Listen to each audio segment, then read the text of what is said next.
The word Hebrew is a made up word. It's something pretty much equivalent to Ebonics. You know how they say Ebonics? The black people started making up words. And that's what the white folks started doing before we started doing it. So the word Hebrew is a made up word. They made up the word Hebrew because they couldn't understand our glyphs that our ancestors wrote with. So we're not really Hebrews. Our ancestor name was Ibar, and we are the descendants of Ibar. So we will be called Ibaryam, children of Ibar, or the Ibaryam. So Sharash's roots and Ibar is our nation, our patriarch name. So we are the descendants of Ibar. The pagans, again, didn't understand our text. They turned us into Hebrews.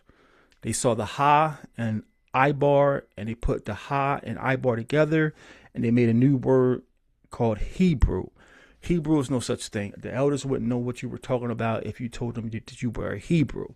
If you said, I'm the son or daughter of Ibar, they would know you're saying that you come from Ibar, and that is Shem's line. So we are the children of Ibar, and this is Ibar roots or Hebrew roots, just to keep it simple. This is just comparing the paleo. We call paleo the red letters at the top. Every community is different. Every teacher is different. So someone may call the second generation paleo. I call the second generation stick figures. And the stick figures, to me, in the brown box there, that's when our language became more abstract, because it's really hard to tell what those letters are saying. If you didn't know the first generation and was taught by the elders what those stick figures mean, you would have to really struggle with it. Opposed to the red letters are very specific and concrete. You see at the top there, the red letters, that's an I. The second letter in the middle is a picture of a house. And then the last picture is the head of a man. Very concrete. And as a descendant of Ibar, we would know what that means. Opposed to the brown box, those stick figures are very, very convoluted. They're very abstract. That's all we're saying. But pretty much that's how they turned High Ibaryah into Hebrew. At the very first, in the brown box there, that very first glyph, it looks like a Afro pick. That's a Ha, a H. And then the three glyphs in the circle in the brown box, it's equivalent to a I. It looks like a O. And then it's the picture of the house, the Ba, and the head of a man. At the end there, that's the Ya sound, the Y. So that's a compound word, and we pronounce it Ha Ibaryah. Ha Ibaryah. And that's in Genesis, when they went to go tell Abraham that they took his nephew, they said they went and found Abram High Ibaryah. High Ibaryah. The pagans couldn't understand our suffixes and prefixes, so they made a new word that says Abram the Hebrew. Abram wasn't a Hebrew, he was an Ibaryah, a descendant of Ibar. Any comments or questions about that? All right, I'm going to just pointing out the English letters came from our letters. That's all that is saying. The H, the I, the B, the R, the Y, all came from our letters. Without our nation, without our glyphs, these people cannot speak. All right. This is our national tribal declaration.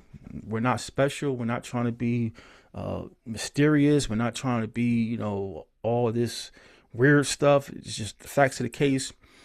These are Israelite scrolls written by Israelites. If you don't understand the Israelites, then you won't understand these scrolls. When we say these scrolls, we're referring to the Bible, the Apocrypha, and all the other writings of the Israelites. And we're not saying that if you're not an Israelite, that you don't understand the Bible. That's not what we're saying. You have to learn the culture. And when you learn the culture, the text comes alive. If you're still trying to read a Shemitic text with a Greco-Roman lens, you could come close to what the elders said or what the Most High said to the elders, but you're going to be off a lot of times. And sometimes being close is okay. But then when things get to the nitty gritty, being close don't cut it. Being close don't cut it. Today's word is going to be a great example how you have to know the culture. Today's word is a great example how you have to know the culture.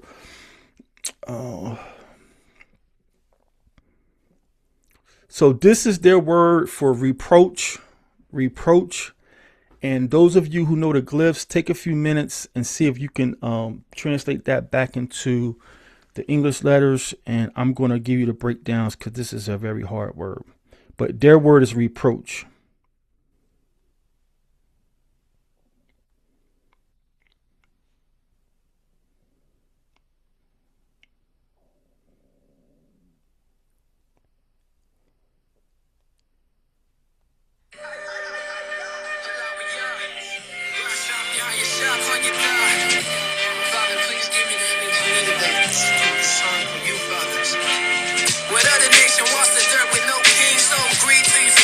I would cry, I would bleed. We tried everything to get wiped down. Baby wipes, just a different type of night when you hear crying screams. Where our power go, he waiting for us in the sky. Where our power go, he waiting for us almost time. Where the hours go, they flying by, they flying by. Where Messiah go, he coming back, he will arrive. Mic check, fighting through a pressing like Tyson. Mic check, no 23s, though I'm flying. My neck protected like alert clients with assurance rates lower than the very bottom, my friends. I fight sin with iron fist wars in my hand. Samurai sliced in the Nephilim's residing. In 5 minutes I'll explain this crisis. Just give me a minute to say a prayer to the highest. My Father in heaven, by coming in thy Son's name, I love you, and I'm thankful that you turning us to win again. Your grace is everlasting. You brought me into remembrance. You saved me from this religion and all my wicked decisions. But you first I didn't know. I know walk in repentance. I needed your forgiveness. Sorry that I didn't listen. I turned away from those actions and now I am committed to all of your laws and your statutes and all of your commandments. I'm not just sorry for my sins or my ancestors too. They didn't listen. They rebelled and they rejected you. Please forgive us for it all. We disrespected you. And when you turned your back, our enemies turned us to residue. Yeah, you said if we repent, humble ourselves, circumcise our hearts and accept the fault, you remember the Jews. You remember the covenant. You remember the land. Isaac, Jacob, or Israel, Father Abraham. God accepted your atonement, your gift of redemption and remission and cleansing, a way out of the sinking and sinning. You send in Mashiach, takes our sinning out of remembrance. I'm grateful for this awesome provision you graciously given. In Mashiach stain, please remember all your people. You said that you'll never break your covenant, we believe you. We really want to go home, please deliver us, Father. We really want to go home. We love you, submitting to your will, yeah, we trust you. In your name we praise all of your days, no one above you. Aman, thank you, Father, Yah, need you always come through. Thank you, Yah, all praises get it done, yeah, he coming soon. What other nation wants the dirt with no king? So greed till you see Messiah, I will cry, I will bleed. We tried everything to get wiped down. Baby wipes, just a different type of night when you hear crying screams. Where our power go, he waiting for us in the sky. Where our power go, he waiting for us almost time. Where the hours go, they flying by, they flying by. Where Messiah go, he coming back, he will arrive. What other nation wants the dirt with no king? So greed till you see Messiah, I will cry, I will bleed. We tried everything to get wiped down. Baby wipes, just a different type of night when you hear crying screams. Where our power go, he waiting for us in the sky. Where our power go, he waiting for us almost time. Where the hours go, they flying by, they flying by. All praises, man. That was our Ak, man. You got to listen to his music. You could tell the spirit is on that brother. He said, man, we turned our backs on you. And when we did, the enemies turned us to residue. Jesus, man. That had me tearing up one day in the car. He said, we turned our backs on you. And the enemy turned us into residue. Oh, man, y'all better understand. All praise to the great I am. Nariah, you got your hand up first. Go ahead. You got it. Khan, can I be heard clear? I might not be in the best spot. Yeah, you're coming through loud right now. Okay. So as far as the pronunciation of the word, I got charap or charapah for reproach. And the way I parsed it out in my mind with a tent wall or a fence, you can separate, you can surround, you can protect, you can keep out. But if you're separating something via a tent wall or a gate, you are discerning something.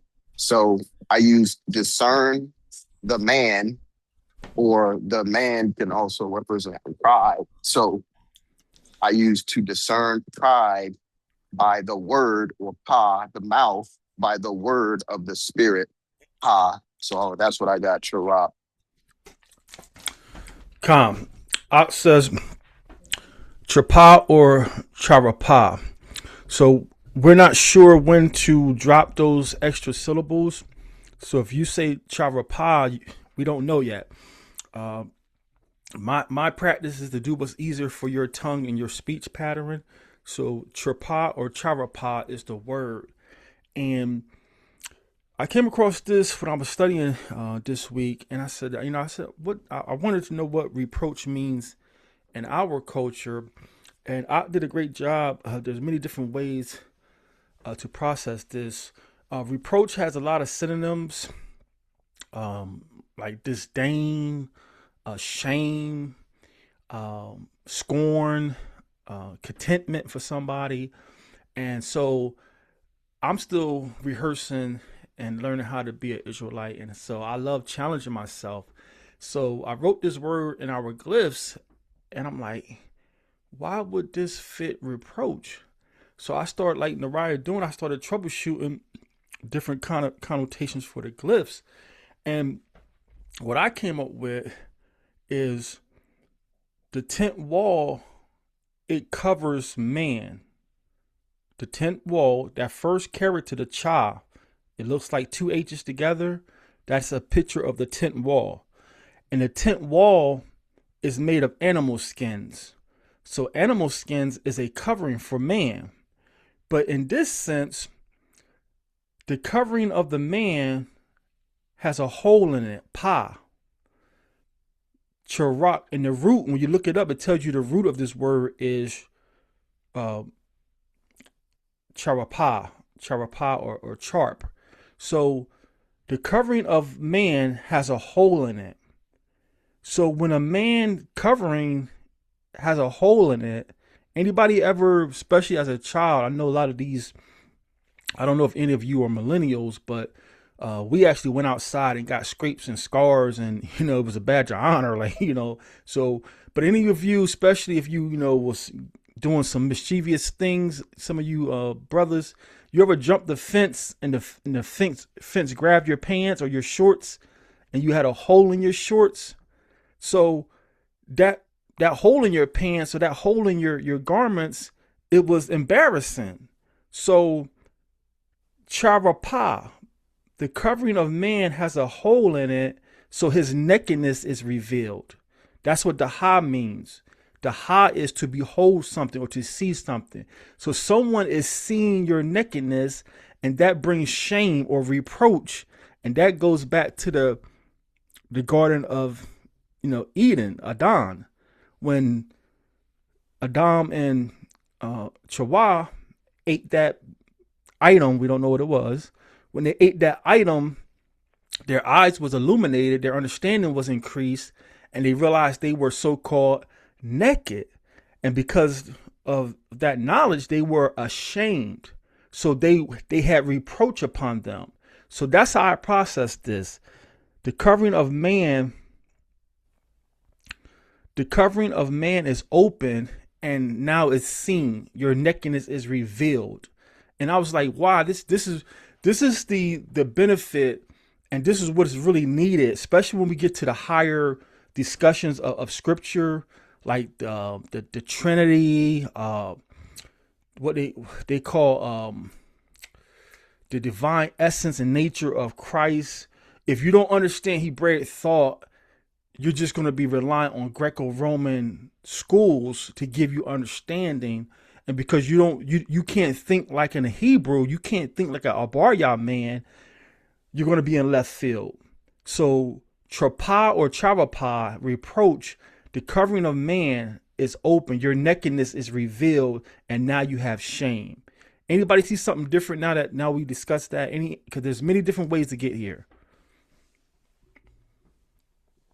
Con, I had you acting outside of the Most High's will or acting outside of the Most High's words, because the tent wall is like, it could be you're inside the tent wall or outside the tent wall, and then the chief is the Most High, and then the mouth for words, and then so you just acting outside of his words, which causes reproach. And then the first thing I had wrote was, you're separated from the chief and there's a gap in your spirit. I like that. Yeah, that's powerful. Y'all see why I'm about to retire? My job here is done. All praise. Say that again, Aunt. One I got acting outside the Most High's words, and then the other one, separated from the chief or separated from the Most High, and there's a gap in your spirit. A gap in your spirit, and that is the greatest reproach. That is the greatest reproach. Oh my goodness. See, their words are dead. Their words, their language are like Ak was saying earlier with his praise report or his sharing. Just learning their words. Their words are full of spells and full of just idolatry in their language. So the word reproach really has no power for a Shemitic person. Like what do you mean reproach? But when you say that your nakedness is seen, hey bro, I don't know, you know, man, I don't want to mention it. We're live.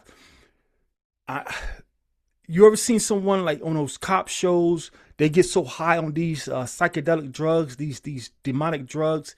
They run down the street naked, and they're so out of their minds with these demonic drugs in them. They don't have no shame that they're naked. But someone in their right mind, we feel ashamed when someone sees us in our earth suit. When someone sees you in your earth suit, you first thing you do is you cover yourself, because like, hey, you ain't supposed to be seen like this. So your nakedness is revealed, but like Ox said, now there's a gap in your spirit. There's a gap in your spirit. You've been separated from the great spirit. That's more powerful than just reproach. Reproach. All praise to the great I am for this understanding. Navar, you had your hand back up, Op? Oh, somebody maybe. Now you, I'm sorry. If oh, somebody was before him, I missed it. But go ahead, Narai. Let me see who else came in. oh yeah, real quick. I just wanted to point out. I was thinking of the word Okay. rebuke. I was thinking of the word rebuke, but now since y'all started talking about it and what Shamar just said, is very similar to the word for sin, shata, which is to be separated from the covenant of the Father, or the Spirit. But so these words are very, very synonymous, especially when it comes to being in. You said reproach, so most of the time, if something shameful or something like that happens, you're openly being talked about. Just like the example that you use when someone gets their a hole torn in their garments.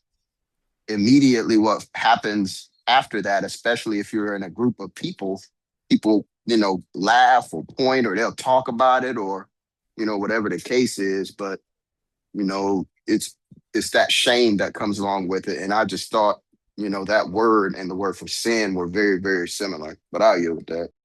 Khan, that's a definitely synonym. Zamaria, I apologize if you were first. I didn't. It's always the last person hand is going to have the name to it. But Ak, you had something you wanted to share, Ak?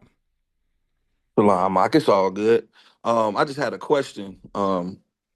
Because when y'all was, when I heard Shamaria's definition and when you were going over the glyphs, I also thought about, and this could be, like I said, definitely correct me if I'm wrong, because this could still be that Christianity lingering in your boy. But I remember when I was growing up in Christianity, and they were talking about the resurrection.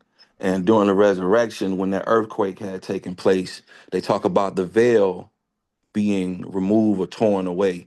And so I'm sitting here, I'm looking at the open, like looking at it from a like this word definitely could probably go like in a positive or a negative connotation, but I wonder if that veil that was ripped, does that would that have anything to do with also just saying like the reproach has been removed, and now because of Christ and what he done, now we're free to, through Christ, we can approach the Father again, and we've been covered back up now. Man, you cooking with fish grease. Go ahead, hit that A flat. Let's have church in here. Because what Ak is saying, so when Messiah was crucified, they found out later on that day, whoever was serving as the high priest that day, he found out when he went to offer the evening oblation, the evening sacrifice, that the temple veil was rent. The veil in front of the holies of holies was rent. So what Ak is saying, this is definitely related to, we can relate this to the Messiah's crucifixion, because the covering, the veil of the Most High has now been open or rent. And now we behold our redemption. Like, so this word definitely satisfies what you're saying, the positive connotation and the negative connotation. That's powerful. You see, you don't need cemetery school. All you need to do is return to the culture. Anybody see how he did that? The veil of the Most High. Because again, the head of the man, we know the head of men, the head of human beings, the head of Israel is the Father. So that temple veil was a separation, because the Most High told them, don't come in here every day. This is where my spirit dwells in here. So they only came behind the holies of holies twice a year to offer up the atonement sacrifice. And so when he went in that evening and seen that veil was rent, that priest, that Levite knew it only meant that that man who just died has now satisfied the Most High's offering. Man, that's powerful. Yeah, that's a great job, Op. Anybody see where he's going with that? Anybody confused how he got that?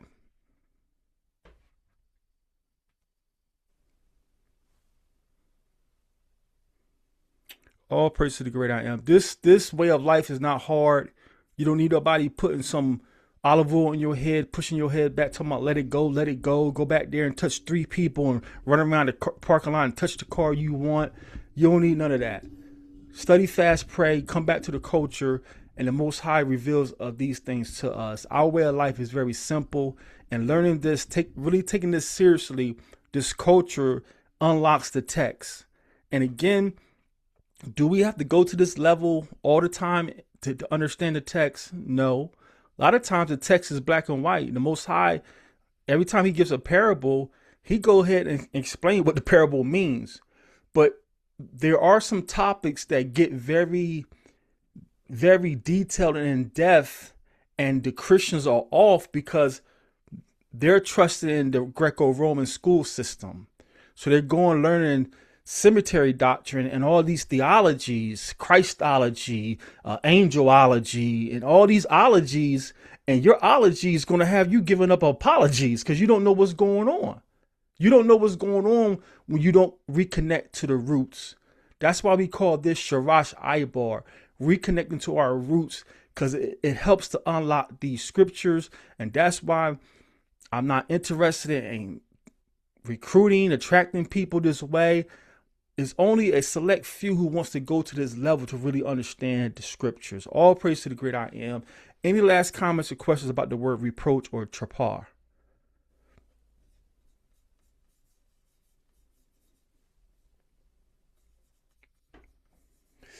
All right, so that's the word for today, Charpah, reproach. And again, it's just, the English language does not do the Bible justice. We're thankful for the translations because of this captivity. Without the translations, we wouldn't even, be able to get this close. But the English translations, the Greek translations, the Latin translations, they fail miserably when you learn the actual language of our ancestors. That's today's word. So the Hebraic context of the pagan word reproach means nakedness, which brings shame, Charpah, and like Ox says, there's a gap in your spirit. There's a gap in your spirit. And now, if there's a gap in your spirit, well, man, this is wonderful. The spirit in us is a derivative of the Most High. None of us have our own spirit. The spirit in us is I don't even know the word to use. It's a smallest fraction of the Father. But if it's a gap in your spirit, yeah, you are in reproach. Like, bro, we got to fix this immediately. All praise to the great I am. This is our culture, Hebrews against religious dogma. So